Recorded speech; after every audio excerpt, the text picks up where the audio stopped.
O'rtoq, ishlashga zo'r joy topibsan lekin. Xo'jayinning bilib qolmadim, qanaqa do'dirligi, Ay yo'q, o'rtoq, jiddiylashdim. Oldingidagi savol berishlar yo'q. 1 minutda klientga qol. Keling aka.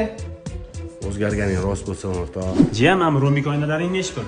Aka, bu tosh oyna emasmi? Sen hazillashyapsanmi? Romik oyna-yu bu. Va, men buni singa oyna, tosh oyna deyurman. Va, yaxshi etdingiz. Dush kabinalaring nechi pul? Aka, kabinkalar ofislarda bo'lmasmidi? Bu hali hammomlarni suv sachramaslik uchun oyna bilan o'rnatib qo'yganmiz, Voy, hali ham do'dirligi ketmabdi, bu odam bo'lmaydi-yu, menimcha. Aka, hali siz mini xolodilniklarimizda bor. Tushunmadim ekan, maynavatchilik qilsan, bular sef-ku.